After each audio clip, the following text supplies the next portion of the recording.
Okay, I tried recording this once already, and I just rambled for like a million years. So I'm gonna lock in and genuinely cover this the way it should be, as a brief response to a video from one of my favorite creators.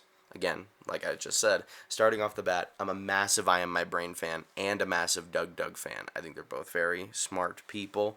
I think IAmMyBrain probably has a little more brain in his head. You know what I'm saying? I think he's a little smarter, but I still love Doug.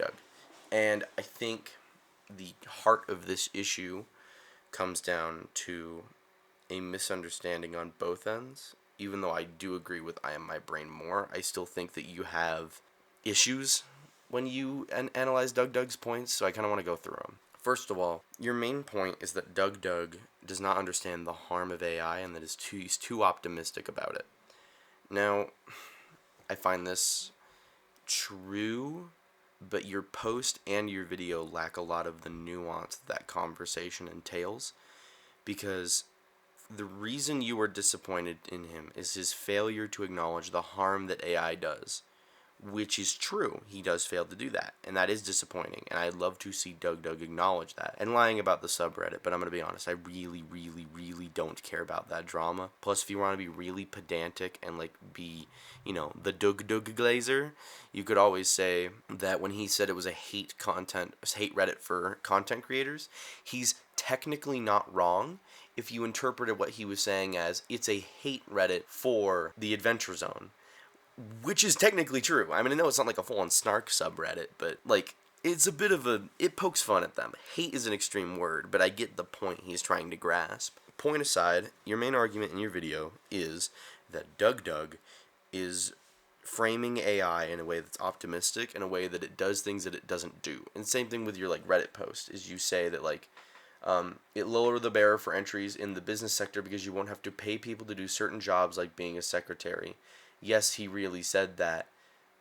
He's right, though.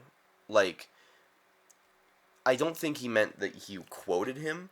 I think he did meant that you paraphrased him, because you said, yes, he really said that, when you yourself mischaracterized what he was saying. So, yes, he did specifically use the example of secretary work, but what Doug is more saying, and what you try to analyze, is that he makes 2 points. That being in this business, like, had 2 things. In businesses, you need a lot of money and to know people. You interpreted this as hiring people and being able to replace jobs with AI. That's not what he said. He makes this more clear in another video where he explains how AI works. What he's saying, and I agree with this because I come from leftist material analysis, and I do my best to read a lot of things like Lenin, and I understand this point very clearly. What he's saying is, and this is true, for a majority of history, the main gateways toward success and the crossing over that divide between the rich and the poor was knowing, like, people, like being a part of, integrated with an aristocratic sector of society, and having old wealth. You see this in The Great Gatsby, where Gatsby becomes rich off of bootlegging, but he's never let into that higher life because he's nouveau riche. He lacks old money, he's new money, and he doesn't have any aristocratic, like, people that he knows or is related to within that higher life. And so he's rejected. And it's the same way for majority of history. Even in things like programming work, a lot of coding and the best of the best is like trade secrets. And to really make it to that high side of life, it's not about how good you are, how hard you work, how many employees you have. It literally comes down to who you know and how much money you have behind you. Not literal funding, but how much capital you have. And Doug's right on the nail here. And I think that you interpreting that as hiring workers is, I hate to use this because I don't think you're a malicious person, but it is a little malicious. Like, interpreting that as replacing workers is really silly, especially since the solution to that is really obvious in the way of when AI comes around to replace a job, instead of getting the worker out of a job, you rehire them to manage and assist the AI. It would give them better hours, better wages, at least in an ideal world, and not replace their work. Like, they still maintain the job, their job just becomes easier with AI as a tool. I think the crux of where I have an issue with your argument is you have this perspective where AI needs to be destroyed, And you are right. Doug fails to acknowledge the way that it hurts minorities or contributes to global issues like climate change. But when you break it down, issues like climate change are actually kind of like interwoven from AI from its very being. The nuclear bomb was invented to hurt people, and yet it led to nuclear energy. I think AI is the same way.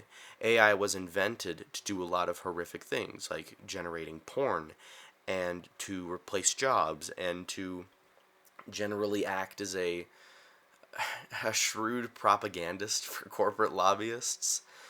But its potential is there. And the idea that you can disregard AI and destroy it is so silly when it's a tool that simply needs to be revitalized and used for good.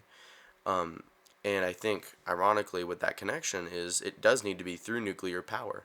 The main issue with AI, whether or not you want to argue about minorities, and I agree with that, but the main issue on the big stage is its climate change influence. But it's not that AI is destroying our planet. It's that AI is using a ton of power, and the way that we have monopolized generating power is destroying our planet.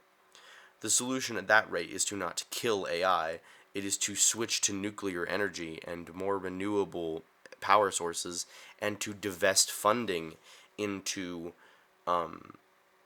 finding ways to suck the carbon we've already put into our atmosphere back out. Now, just like Doug, I'm not going to touch on the cancer thing because I don't want to get my ass kicked by a cancer survivor. I like my teeth where they are, not in the back of my throat. However, I won't lie, I'm a bit selfish. I like my bone marrow. I think it's going to stay where it is. I'm sorry. You bring up in your Reddit post that every year there is $100 billion invested into AI and only $7.22 billion to the Cancer Institute. Or, like, into cancer research, sorry. According to the Cancer Institute. I'm going to be an asshole. First of all, $7.22 billion is a fuck ton of money.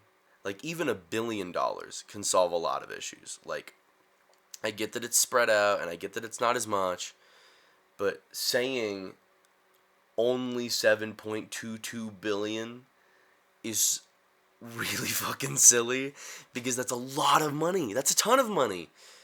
And I hate to say it, but it was never, ever, ever going to out-invest AI.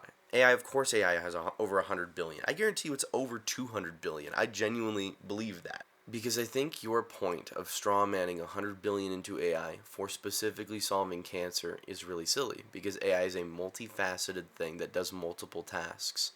And I'm going to try to keep this under 10 minutes.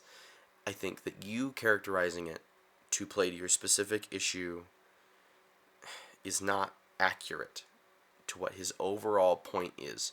He's giving examples of a way a tool can benefit our society, and we live in a capitalist system where the thing that is going to benefit shareholders, which is investing in AI, is always going to beat out medical care. The issue is not killing AI and demonizing those who are optimistic about it. The solution is to overthrow the capitalist system and replace it with a socialistic system that serves the people as opposed to prioritizing profit. And you missing that mark is letting you bring a lot of that guilt and that anger out onto someone who I don't see fit to deserve it. I hope you take this well. It's not meant to be an attack. Again, I'm a massive fan. If you even see this, I'm shocked, because I highly doubt you will. And if you do, oh my god, I'd love to get in correspondence with you. You're so cool. I'm so impressed by your work. I can barely even do my photography, which is like my like that's my main man. And the fact that you make entire animation projects, which clearly take a ton of work, is so impressive to me, and I'd love to learn just anything from you, or even just talk to you. You seem amazing, but you really missed the mark on this one, and it disappointed me. So I wanted to say something about it, and nobody will see it, so shit.